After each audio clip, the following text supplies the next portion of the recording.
말씀 보도록 하겠습니다. 말씀은 잠언 28장입니다. 잠언 28장 25절, 26절 우리 함께 읽도록 하겠습니다.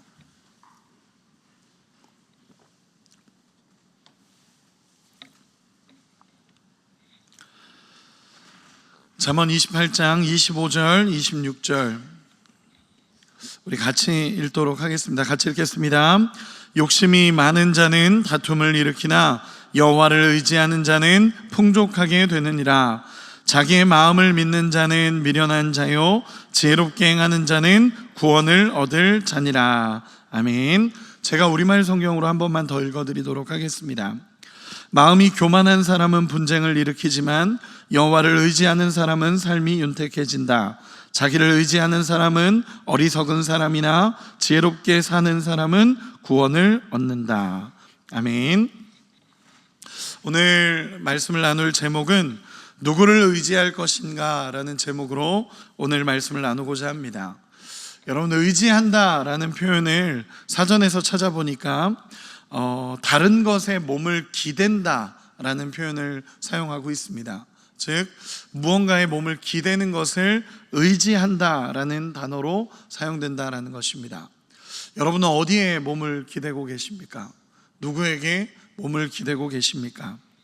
오늘 본문을 보면 제가 우리말 성경으로도 읽어드렸는데 의지하다라는 단어로 이 두 구절이 연결이 됩니다. 자기 자신을 의지하는 자와 그리고 반대로 하나님을 의지하는 자로 이 두 구절이 연결이 됩니다. 본문에서 보면 욕심이 많은 자는 다툼을 일으키나 라고 표현되어 있는데 이 본문을 원어적으로 보니까 교만한 자는 이라고 표현이 됩니다. 교만한 사람은 분쟁을 일으키지만 여호와를 의지하는 사람은 삶이 윤택해진다 라고 표현하는 것입니다. 즉 이 두 구절을 연결해서 다시 한번 표현해 보자면 마음이 교만하여 자기를 의지하는 자, 마음이 교만하기 때문에 자기를 의지하는 자를 이야기하고 있고, 정말 지혜로워서 여호와를 의지하는 자를 비교하는 본문이 오늘의 본문입니다. 결국 자기 자신을 의지하는 교만함이냐 여호와를 의지하는 지혜로움이냐, 이것에 대해서 오늘 말씀을 나누고 있습니다. 여러분, 교만함이라는 것이 무엇입니까? 여러분, 교만함이라는 것은요 그냥 단순히 마음이 높아져 있는 상태를 교만함이라고 표현하지 않습니다. 성경적인 교만함은요 하나님이 계셔야 할 위치에 내가 있는 것이 교만함입니다. 하나님이 그 자리에 계셔야 되는데 내가 그 자리를 차지하고 있을 때 우리는 교만하다라고 표현합니다. 하나님께서 창조하시면서, 인간을 창조하시면서 하나님은 창조주요 우리는 피조물로 하나님은 창조하셨습니다. 그리고 인간은 하나님의 이 질서 안에 있을 때 가장 행복하고 가장 아름다울 수 있는 존재로 하나님은 창조하셨습니다. 그런데 이 창세기 3장에 보면 사단의 유혹을 받은 인간이 선악과를 먹게 되는데 어떤 유혹을 받냐면 이거 먹으면 너 하나님처럼 될 수 있다라는 유혹을 받습니다. 그래서 그 하나님처럼 되고 싶은 마음에 선악과를 먹게 된 게 죄의 근원이라고 얘기합니다. 하나님처럼 되기를 원했던 마음을 우리는 교만함이다라고 표현할 수 있습니다. 하나님의 이 질서를 어긋나게 하고 결국 교만하여 내가 그 자리를 차지한 상태를 우리는 교만함이다라고 표현합니다.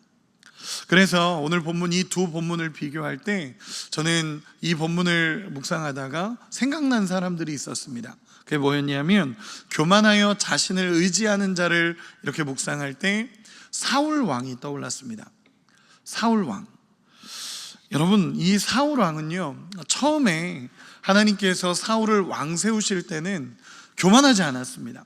너무 겸손한 사람이었고 사무엘이 가서 사울에게 당신이 왕이 되기를 원하십니다, 하나님께서 왕이 되기를 원하십니다 라고 얘기했을 때 이 사울 왕이 뭐라고 얘기하냐면 내가 무슨 왕이 될 사람입니까? 나는 이스라엘 지파 중에 가장 작은 지파인 베냐민 사람입니다 라고 얘기할 정도로 그는 겸손한 사람이었습니다. 그런데 이 사울이 시간이 지나면 지날수록 잊어버리는 겁니다. 왕이 되고 나서 시간이 지나면 지날수록 내가 진짜 왕인 것처럼 살아가고 있습니다. 그 모습이 뭐냐면 왕이지만 하나님이라는 통치자가 있다는 사실을 잊어버리는 겁니다. 누가 자기를 세웠는지를 잃어버리고 진짜 왕이 계시다라는 것을 잊어버린 채 살아갑니다. 그러다 보니까 하나님이 계셔야 할 위치에 내가 올라가 있는 겁니다. 진짜 왕이 돼버려서 하나님이라는 통치자를 잊어버리고 살아갑니다. 그러다 보니까 블레셋 전투에서 사무엘이 와서 번제를 드리기로 했는데 자기가 드려버립니다. 사무엘이 조금 늦게 오니 자기가 드려버립니다. 여러분, 사실 심각한 일입니다. 자기가 해도 된다라고 생각하면서 그 영역을 뛰어넘어 버리는 겁니다. 또 아말렉을 진멸하라고 하신 하나님의 말씀에 순종하지 않고 자기가 좋은 것을 남겨둡니다.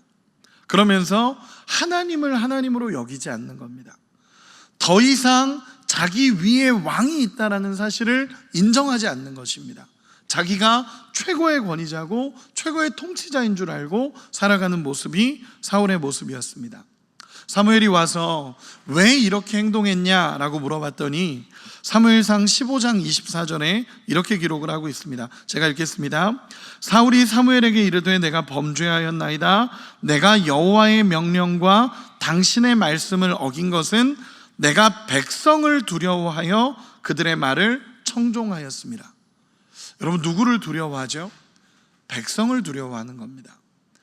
예전에는 하나님을 두려워했던 사울이었는데 이제는 백성을 두려워하고 있는 사울의 모습입니다. 사람이 두려워지니까 하나님이 보이지 않고 하나님이 보이지 않으니까 이제는 내가 결정할 수 있다라고 생각하는 모습입니다. 결국 자기를 의지하는 미련한 자의 모습이 그대로 나옵니다. 자기를 의지하면서 내 생각대로 판단하고 내 생각대로 결정하는 이 모습은 하나님이 오늘 본문 잠언에 말씀하신 것처럼 미련하여 교만한 자의 모습이 그대로 나타나는 것입니다. 사무엘상 15장 11절에 보면 하나님께서 사울을 왕 세우신 것을 후회하십니다. 이 얘기는 뭐냐면 결국 자기를 의지하고 미련하게 선택된 자의 마지막의 모습은 하나님이 왕 세우신 것을 후회하시는 모습입니다. 그러면 오늘 본문과 비교해서 지혜로워서 하나님을 의지하는 자의 모습은 누구냐 하면 저는 다윗이라고 생각합니다. 사무엘상 16장 7절에 보면 하나님께서 이렇게 얘기하십니다. 여호와께서 사무엘에게 이르시되 그의 용모와 키를 보지 말라. 내가 이미 그를 버렸노라. 내가 보는 것은 사람과 같지 아니하니 사람은 외모를 보거니와 나 여호와는 중심을 보느니라. 아멘. 하나님이 보시는 것은 중심이라는 단어입니다. 중심. 여러분, 중심이라는 단어를 보면요 이렇게 표현이 됩니다. 마음, 정신, 이해력, 의지, 이런 표현들을 쓸 때 이 중심이라는 단어를 씁니다. 그런데 제가 다른 목사님 설교 영상을 이렇게 보다 보니까 어떤 목사님께서 이 중심이라는 단어를 마음이나 의지로 표현하지 않고 동기라는 단어로 표현을 하더라고요. 동기. 여러분, 동기라는 단어로 표현하면 이제 조금 의미가 달라지기 시작합니다. 그게 뭐냐면 마음의 이 중심이라는 단어, 레바브라는 단어인데 오늘 본문 26절에도 이 레바브라는 단어가 마음으로 표현된 단어입니다. 그 얘기는 뭐냐면 하나님은 중심을 보시는데 그 중심이 뭐냐면 어떤 일을 하게 된 동기를 하나님이 보신다는 것입니다. 어떤 일을 하게 된 동기를 보게 되고 내가 왜 이 일을 하는지에 대한 그 동기가 중심, 레바브라는 단어라는 것입니다. 여러분, 그럼 이렇게 표현해 보고 싶습니다. 우리가 이 자리에서 새벽 예배를 드립니다. 하나님 앞에 나와서 기도하고 하나님을 예배합니다. 어떤 중심을 가지고 이 자리에 나오셨습니까? 내 모든 소원을 이루기 위한 중심인지 아니면 하나님을 영화롭게 하고 하나님 뜻대로 살기 위한 중심인지를 하나님이 보신다라는 것입니다. 여러분, 우리가 알다시피 하나님은 중심을 보신다라고 이야기하시면서 선택한 사람이 다윗입니다. 다윗. 하나님이 중심을 보시면서 선택한 사람은 다윗입니다. 이 중심이 뭐냐면 여전히 하나님을 의지하고 하나님을 신뢰하고 하나님을 영화롭게 하는 그 중심을 가진 자가 누구냐? 다윗이라는 것입니다. 여러분, 다윗이 목동으로 있을 때도 하나님을 의지하고 하나님을 신뢰합니다. 시편 78편 70절에서 72절에 보면 이 다윗을 말할 때 하나님이 양의 우리에서 건져냈다라고 표현합니다. 즉 하나님이 선택했던 그 시점은 다윗이 양치고 있을 때 선택한 것입니다. 그 얘기는 뭐냐면 그 목동일 때도 여호와를 의지하고 있었던 다윗의 모습입니다. 여러분, 골리앗과 싸웠던 그 전쟁터에서도 다윗은 여호와를 의지했습니다. 왜냐하면 우리가 그 사실을 알고 있다시피 다윗이 골리앗과 싸운 이유는요, 여호와의 이름이 땅에 떨어지는 것이 너무 화가 나고 속상했던 그 마음을 가지고 골리앗과의 전투에 나가게 된 것입니다. 또 왕으로서 나라를 다스릴 때는 어떻겠습니까? 여전히 여호와를 의지하는 자의 모습입니다. 이 땅에서의 첫날보다 주님과 함께하는 하루가 좋다라고 말하는 사람이 다윗입니다. 여호와가 내 목자셔서 나는 부족함이 없다라고 늘 고백했던 사람이 다윗입니다. 시편 8편 1절에 보면 여호와 우리 주여, 주의 이름이 온 땅에 어찌 그리 아름다운지요, 주의 영광이 하늘을 덮었나이다. 자기가 왕이지만 내 위에 왕이 있음을 인정하는 사람입니다. 내가 왕이지만 여전히 하나님은 나의 왕이십니다라고 고백하는 사람이 다윗입니다. 어떻게 하나님 앞에 이렇게 고백하는 사람을, 하나님은 그 중심을 보시고 하나님은 그를 택합니다. 여러분, 이 다윗의 모습이 지혜로워서 여호와를 의지하는 자의 모습입니다. 여러분, 사울은요, 미련하여서 자기를 의지합니다. 결국 내가 옳은 대로 선택하고 내가 원하는 대로 선택한 사람이 사울입니다. 그러나 다윗은 여호와를 의지하고 내 중심이 여호와이기 때문에 그분의 생각과 그분의 뜻을 묻고 그분이 원하시는 대로 살아갔던 사람이 다윗의 모습입니다. 다시 한번 여쭤보고 싶습니다. 우리 마음의 중심은 어디를 향하고 있습니까? 오늘 본문 26절에도 자기 마음을 믿는 자라고 얘기할 때 이 자기 마음이라는 표현이 레브라는 어원을 써서 동일한 단어를 씁니다. 즉 나의 중심은 나냐 아니면 여호와냐라는 것을 오늘 본문도 정확하게 묻고 있는 것입니다. 저는 이 말씀을 준비하면서 이 세대를 보게 됩니다. 저는 청년부를 담당하고 있다 보니까 청년 사역자로서 청년들을 바라보고 이렇게 계속적으로 준비해 갑니다. 청년들을 바라보는데 여러분, 이 세대를 살아가는 기조는 철저하게 자기중심적인 기조를 가지고 이 세대는 지금 계속 살아가게 됩니다. 이 시대를 향해서 포스트 모더니즘 시대라고 얘기를 합니다. 이 포스트 모더니즘 시대의 가장 큰 특징은요, 결국에는 절대 진리가 사라지고 상대 진리가 옳아져가는 시대입니다. 즉 절대적인 기준이 사라져가고 나도 옳고 쟤도 옳고 얘도 옳고 이 사람도 옳다라고 말하는 시대입니다. 그러다 보니까 다원주의 같은 이상한 개념들이 나오는 겁니다. 자꾸 얘도 옳고 쟤도 옳고 나도 옳고 저쪽 사람도 옳다라고 이야기하면서 절대적인 기준을 흐트러버리는 시대입니다. 그러다 보니까 우리가 참 많이 느끼죠. 정말 개인주의적이 돼가고 정말로 이 내가 옳은 시대를 살아가고 있는 것이 우리의 모습입니다. 예전에 2015년도에 나온 통계청의 기록을 보면 이제는 무종교인이 종교인을 앞질렀다라고 얘기합니다. 무종교인이 더 많은 시대를 살고 있습니다. 그런데 예전에 이야기할 때 무종교인이라고 얘기하면 종교가 없구나 라고 이해할 수 있는데, 지금 무종교인을 얘기할 때는요, 나를 의지하는 사람들을 표현합니다. 여러분, 그런 얘기 들어본 적 있지 않습니까? 나는 하나님 안 믿어, 나를 믿어. 나는 하나님 안 믿어, 나를 믿고 나를 신뢰하지 나는 신을 안 믿어 라고 말하는 사람들이 너무너무 많다라는 것입니다. 내가 옳은 시대를 살아가고 있습니다. 제가 어제 청년부 설교를 준비하면서 이제 청년들에게 외쳤던 말씀 중에 하나인데, 저는 이제 학교에서 논문을 쓰면서 청년 세대 교회 이탈자 증가에 대한 논문을 썼습니다. 그러다 보니까 청년 세대에서 교회를 떠난 사람들을 많이 만났습니다. 인터뷰를 해야 됐기 때문에 왜 당신은 교회를 떠났습니까? 라는 인터뷰를 계속했습니다. 그래서 청년 세대 사람 중에서 참 많은 사람들, 교회를 다니다가 신앙을 잃어버린 사람들, 교회를 다니다 이제 교회를 안 나가고 있는 사람들을 계속 찾아다니면서 인터뷰를 했습니다. 그 중에는 전도사 사역을 하다가 그만둔 사람도 있고 이제는 신앙이 없는 친구도 있었습니다. 그러면서 만나서 인터뷰를 하는데 계속 만나서 당신은 왜 교회를 떠나셨습니까? 당신은 왜 신앙을 잃어버리셨습니까?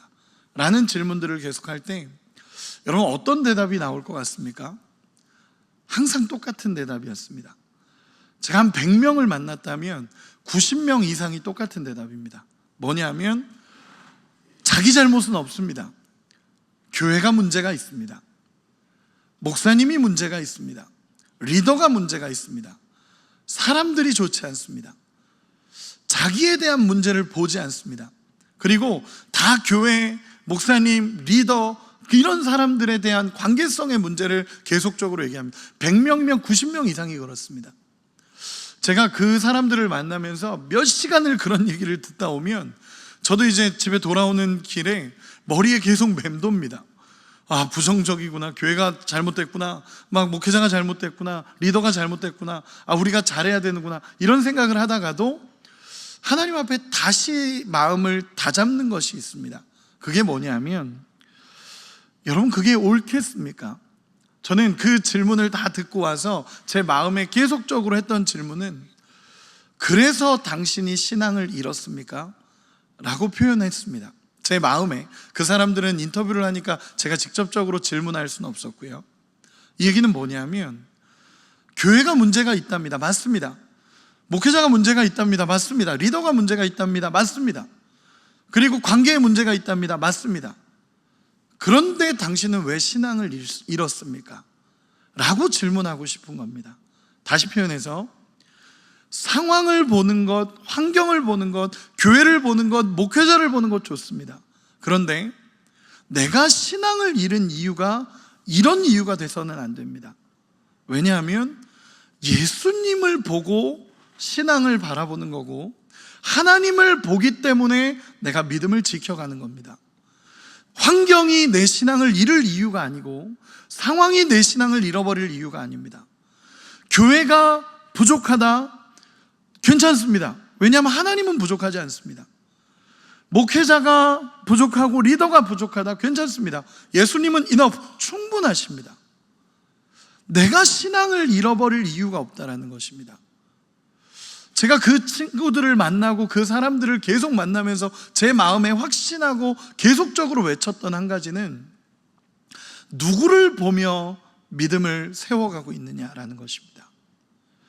나 자신을 보면서 믿음을 세워가고 이 상황을 보면서 믿음을 세워가고 환경을 보면서 믿음을 세워가고 이게 좋으니까 이 믿음이 되고 이게 나쁘니까 신앙이 떨어진다? 여러분 그건 아닙니다. 누구를 바라보고 있고 누구를 집중하냐라는 것입니다. 사람을 의지하고 상황을 의지하고 환경을 의지하면 결국 실망하고 무너집니다. 그런데 하나님을 의지하고 신뢰하고 하나님을 바라보면 어떤 상황에도 용납하고 이끌어 가시는 하나님을 만날 수 있습니다. 이게 지혜로움입니다. 성경은 계속 그 얘기하고 있는 겁니다. 마음이 미련하고 교만해서 자기를 의지하는 사람이 있고 하나님 앞에 지혜로워서 정말 지혜로워서 여호와를 바라보는 사람이 있다는 것입니다. 이 새벽에 이렇게 우리는 기도하러 나와서 하나님 앞에 기도합니다. 저도 청년들에게 기도를 굉장히 많이 강조합니다. 그런데 이렇게 강조합니다. 여러분 기도는 영성의 영역이기도 하지만 지혜의 영역이기도 합니다. 왜냐하면 내가 영성적으로 기도하는 것도 맞지만 누구를 의지할 것인가에 대한 지혜의 영역이기도 합니다.